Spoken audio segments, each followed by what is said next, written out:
تمہاری خاموش عادتیں تمہارا مستقبل لکھ رہی ہیں۔ کوئی تمہیں دیکھ نہیں رہا، مگر تمہاری عادتیں تمہیں دیکھ رہی ہیں، اور وہی تمہارا کل لکھ رہی ہیں۔ زندگی ایک دن میں نہیں بگڑتی، اور نہ ایک دن میں سنورتی ہے۔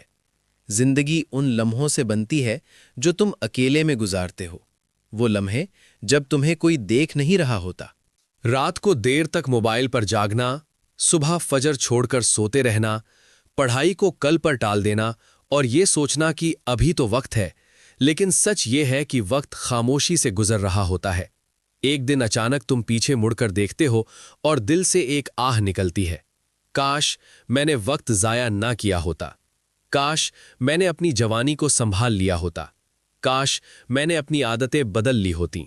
عزیز ساتھیو، سب سے زیادہ خطرناک چیز بڑی غلطی نہیں ہوتی، سب سے خطرناک چیز وہ چھوٹی چھوٹی عادتیں ہوتی ہیں جو آہستہ آہستہ انسان کی زندگی کو کھوکھلا کر دیتی ہیں۔ یاد رکھو، جو تم اکیلے میں کرتے ہو وہی تمہاری اصل حقیقت ہے۔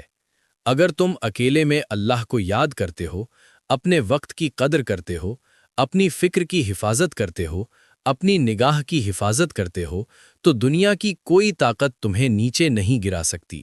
مگر اگر اکیلے میں تم اپنی عادتوں کے غلام ہو تو دنیا کی ساری تعریفیں بھی تمہیں بچا نہیں سکتیں۔ ایک دن آئے گا جب یہی وقت تمہارے حق میں گواہی دے گا یا تمہارے خلاف۔ آج اپنی عادت بدل لو، اس سے پہلے کہ ایک دن تم صرف یہ کہہ سکو، کاش میں نے وقت کی قدر کر لی ہوتی۔